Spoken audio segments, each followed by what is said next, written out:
अस्सलाम वालेकुम एवरीवन, कैसे हैं आप सब। तो आज के इस लेक्चर के अंदर हम बात करने वाले हैं ऑटो लेआउट के ऊपर। आए आज की वीडियो हम स्टार्ट करते हैं। सो फ्रेम ऑलरेडी हमारे पास है, हमने यहाँ से फ्रेम टूल से एक फ्रेम ऑलरेडी लगाया हुआ है। तो हम क्या करेंगे, सबसे पहले करते हैं हम यहाँ से टेक्स्ट लिख लेते हैं अपना यहाँ पे बटन। सो बटन बनाने के लिए हम क्या करते हैं कि दो मेथड यूज़ कर सकते हैं। एक हमारे पास ऑटो लेआउट और दूसरा जो हमारा स्टैंडर्ड मेथड है। यहाँ से हमने रेक्टेंगल टूल सेलेक्ट किया और इसको हम इस तरह से ड्रॉ कर लेते हैं। अब टेक्स्ट हमारे नीचे है, तो हम क्या करेंगे, इसको राइट क्लिक करेंगे और सेंड टू बैक या कीबोर्ड से लेफ्ट ब्रैकेट प्रेस कर देंगे। जो स्क्वायर ब्रैकेट हमारे पास, अब दोनों को सिलेक्ट किया। यहाँ से हम इसको अलाइन कर सकते हैं। अलाइन करने के बाद ही हमारी जो है वो बिल्कुल अलाइनमेंट्स के बिल्कुल सेंटर में हो गया बटन हमारे, जो हमारा ये बॉक्स है। और उसके बाद आप इसको ग्रुप भी कर सकते हैं, और ग्रुप करने के बाद अगर हमने इसका कलर चेंज करना हो तो उसके लिए हम क्या करेंगे, यहाँ पे देखें कि हमारे पास ये दो सिलेक्शन कलर्स आ रहे हैं। सो ये एक एक्स्ट्रा फीचर है फिग्मा का कि जितने भी जो भी कोई भी अगर आप ऑब्जेक्ट सेलेक्ट करते हैं तो आपका जो कलर जितने भी अवेलेबल हैं वो सारे के सारे ये सिलेक्शन कलर के अंडर आ जाते हैं। अगर आप खुद से फिल करेंगे तो यहाँ पे आ जाएंगे। अगर जो ऑलरेडी एग्जिस्टिंग कलर है वो सारे के सारे सिलेक्शन कलर के अंदर शो होते हैं। सो पहले हमारा ग्रे कलर है, हम इसको ब्लू कर लेते हैं और टेक्स्ट का कलर हम यहाँ से वाइट कर लेते हैं। सो बिना कोई चीज़ डबल क्लिक करके इंडिविजुअल लेयर को सिलेक्ट करने के बजाय अगर आपके दोनों सिलेक्टेड ना सिलेक्शन कलर से आप इजीली कलर चेंज कर सकते हैं। सो एक तरीका ये है बटन बनाने का, और दूसरा तरीका क्या है कि अगेन हम यहाँ से टेक्स्ट लिखते हैं और बटन, और देन हम एक रेक्टेंगल ऐड कर लेते हैं अपना, और अगेन इसको हम करेंगे सेंड टू बैक। दोनों को सिलेक्ट किया, और सिलेक्ट करने के बाद अब हमें अलाइनमेंट नहीं करनी। हम क्या करेंगे, यहाँ से ये ऑटो लेआउट के ऑप्शन है, हम सिंपली इसके ऊपर क्लिक करते हैं। सो इस पे क्लिक करेंगे तो हमारा बटन ऑटोमेटिकली ये लेआउट में कन्वर्ट हो जाएगा। सो अभी क्या है कि हमारा जो बटन है वो बेसिकली इसको हम,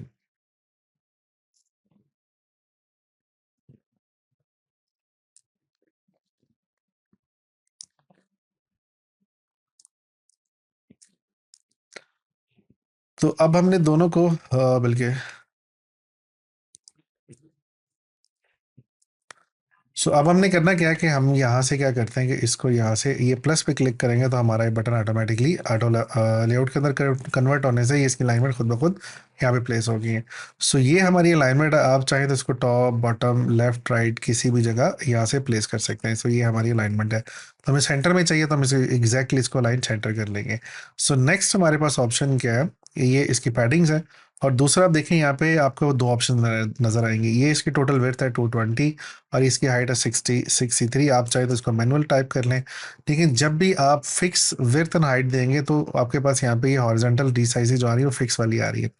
लेकिन अगर हम चाह रहे हैं कि हम अपनी मर्जी से जो पैडिंग्स यहाँ से अप्लाई करें, अगर इसके मुताबिक होनी चाहिए तो आप इसको फिक्स से चेंज करके उसको हाफ कंटेंट कर दें।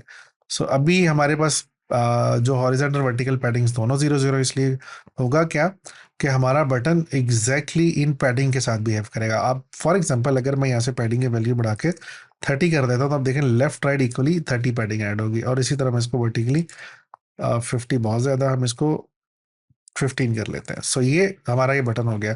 सो और अगर आप इसको एरो के साथ चेंज करना चाह रहे हैं माउस के साथ, तो आप एग्जैक्टली इस आइकन पे लिख रहे हैं और देन इसको राइट या लेफ्ट ड्रैग करें। लेफ्ट ड्रैग करेंगे तो डिक्रीज होगा, राइट डिक्रीज करेंगे तो आपकी पैडिंग इंक्रीज होना शुरू हो जाएगी। सिमिलरली आप इसको यहाँ से भी छोटा या बड़ा कर सकते हैं। अब नेक्स्ट हम क्या करते हैं कि हम यहाँ से एक और बल्कि हम क्या करते हैं कि रेक्टेंगल ड्रॉ कर लेते हैं as an icon placeholder, और यहाँ से हम इसका कलर चेंज कर लेते हैं। सो अब अगर आपने कोई भी नई चीज़ इस ऑटो लेआउट के अंदर ऐड करनी तो आप सिंपल इसको क्लिक करें एंड देन ड्रैग करें। सो अब देखिए जैसे ही आपने ड्रैग किया, अब देखा आपको यहाँ पे ये एक हाईलाइटेड सा ये लाइन नजर आना शुरू हो गया। तो ये लाइन इंडिकेट करेगी कि आपने अपना ऑब्जेक्ट लेफ्ट या राइट किस जगह प्लेस करना है। सो अब जैसे ही मैं अपना ये माउस छोड़ूंगा तो ऑटोमेटिकली हमारी ये शेप इसके साथ जो है ना इसी लेआउट के अंदर ऐड होगी। अब हम इसकी पैडी को रिड्यूस करेंगे और देखें दोनों चीज़ें उसी के साथ बिहेव कर रही है। और सेकंड तरीका कि इसको कंट्रोल जी से अंडू कर ले। और अब हमने एक रेक्टेंगल ड्रॉ किया, इसको कंट्रोल सी करें और अपने ऑटो लेआउट वाले ऑब्जेक्ट को सिलेक्ट करें, देन यहाँ से कीबोर्ड से कंट्रोल वी प्रेस कर दें। और उसके बाद अगर आपने इसकी पोजीशन चेंज करनी है तो सिंपली इसको सिलेक्ट करें और कीबोर्ड से लेफ्ट या राइट बटन प्रेस करेंगे तो आपकी ये पोजीशन जो वो चेंज होना शुरू हो जाएगी। सो ये दोनों तरीके आप ड्रैग एंड ड्रॉप भी कर सकते हैं, देन कॉपी पेस्ट भी कर सकते हैं। अब हम इसकी पैडिंग यहाँ से अगेन कम या ज़्यादा करें तो ये इसी के साथ ही बिहेव करेगा। सो नेक्स्ट हम क्या कर सकते हैं कि फॉर एग्जांपल अब हमारे पास ये देखें दो ऑब्जेक्ट्स हैं, तो ये गैप आप दोनों ऑब्जेक्ट्स के दरमियान, एक तो ये पैडिंग है जो हमारी ये आउटर साइड वाली है, ये और ये वाली, ये जो आपको ब्लू लाइन नजर आ रही है ये वाली। सो आप इसी के अंदर आपको ये रेड लाइन नजर आएगी, ये मार्जिन कहलाता है। और मार्जिन कहाँ से आप ऑपरेट कर सकते हैं, यहाँ से कर सकते हैं। और सिमिलरली अगर आप देखें हमारे पास ये भी ऑप्शन है, आप इसको ये अब इसकी पोजीशन आप चेंज भी कर सकते हैं। सो अगर एक ऑब्जेक्ट अगर मैं इसको डिलीट कर दूं तो अब इसको समझ नहीं है कि वर्टिकल या हॉरिजॉन्टल किस तरह से इसको कोई डिफरेंस नहीं है, बिकॉज एक ही ऑब्जेक्ट है। लेकिन जैसे हम ड्रैग एंड ड्रॉप या कॉपी पेस्ट करेंगे तो अब देखें जो हमारा बिहेवियर होगा ऑटो लेआउट का एग्जैक्टली वैसे ही बिहेव करेगा। अब अच्छा, अब हम दोनों को डिलीट करते हैं और उसके बाद हम कुछ और शेप्स ऐड करते हैं। तो यहाँ से मैंने एक रेक्टेंगल, देन इसको डुप्लीकेट कर लिया। डुप्लीकेट करने का शॉर्टकट क्या, आप आल्ट प्रेस करके किसी भी ऑब्जेक्ट को ड्रैग करेंगे तो डुप्लीकेट हो जाएगा, या कीबोर्ड से अगर मैं चारों को सिलेक्ट करता हूँ और या कीबोर्ड से आप कंट्रोल डी प्रेस करेंगे तब भी ये देखें डुप्लीकेट हो गया ऑब्जेक्ट। सो अब हम क्या करते हैं, सबको बल्कि हाइट छोटी बड़ी कर लेते हैं ताकि हमें नज़र भी आए। सो अब हमने सबको सिलेक्ट किया और कीबोर्ड से शिफ्ट ए प्रेस करेंगे तब भी हमारा ये ऑटो लेआउट का शॉर्टकट है। और दूसरा तरीका क्या था कि आप इसको यहाँ से इन सबको मैं इसको अनग्रुप करता हूँ और यहाँ से आप ये प्लस के आइकन पे भी क्लिक करेंगे तभी ऑटो लेआउट में कन्वर्ट हो जाएगा। सो अब आप देखें जब हम इसकी पोजीशन चेंज करेंगे तो अब आपको ये ज़्यादा क्लियर नज़र आएगा। सो इसको मैं यहाँ से कर लेता हूँ छोटा, इसको हम अंडू करते हैं और इन सब का साइज हम यहाँ से रीसाइज कर लेते हैं। ओके, सो अब हम क्या करते हैं, अपने जो फ्रेम है इसकी भी विड्थ बढ़ा लेते हैं, इस तरह से हाइट बढ़ा लेते हैं। अब देन इसकी हम यहाँ से ओरिएंटेशन चेंज कर देते हैं, देखें ये इस तरह से आ जाएगा, ये अब आपको शो होगा। और दूसरा एक और अब इसके अंदर ऑप्शन है वो है रैप का। सो अगर आप इसको यहाँ से रैप पे क्लिक करेंगे और अब इसकी ऑटो लेआउट की विड्थ चेंज करेंगे तो जो जो जो ऑब्जेक्ट जैसे ही बॉर्डर को टच होगा और उसको बॉर्डर को छोटा करूँगा तो ऑटोमेटिकली नीचे मूव कर जाएगा। सो इस तरह से आप चीज़ें रैप भी कर सकते हैं और आप इसको यहाँ से लेफ्ट राइट ये भी इस तरह से भी, मतलब अलाइन, हॉरिजॉन्टल अलाइन, वर्टिकल दोनों कर सकते हैं। और इस तरह आप चाहें तो दूसरा इनकी पोजीशंस हैं सारी की सारी, वो आप यहाँ से देखें, ये टॉप अलाइन और धन ये सारे के सारे ऑब्जेक्ट बॉटम, और ये vertical, vertical centre, sorry horizontal centre centre. और इस तरह से आप इनको लेफ्ट राइट किसी भी जगह या टॉप अलाइन किसी भी जगह से खुद से अलाइन भी कर सकते हैं।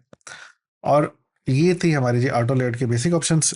एक इसके अंदर चीज़ आपको और मिलेगी। अब मैं क्या करता हूँ, यहाँ से हम डिफरेंट सर्कल्स ऐड कर लेते हैं और इसका हम यहाँ से कलर चेंज कर लेते हैं और इसको हम यहाँ से स्ट्रोक भी अप्लाई कर लेते हैं। और इसके बाद हम इसको आल्ट प्रेस करके ड्रैग करेंगे, देन कंट्रोल डी डुप्लीकेट करने के लिए। सो ये हमने मल्टीपल सर्कल्स ड्रॉ कर लिए और यहाँ से हम इसकी जो स्ट्रोक की वेट था ये भी हम 2 कर लेते हैं और इसके बाद शिफ्ट ए प्रेस करें तो ये ऑटो लेआउट में कन्वर्ट हो जाएगा। अब हमें क्या चाहिए कि हमने इसको वापस उसी पोजीशन पे लेकर आना जैसे ये पहले था। सो हमें क्या करना है कि सबसे पहले हमें पैडिंग नहीं चाहिए, ये भी हम टॉप बॉटम पैडिंग भी ख़त्म करेंगे और उसके बाद यहाँ पे मार्जिन में आएंगे और इसको लेफ्ट मूव करेंगे ताकि ये माइनस में मूव हो।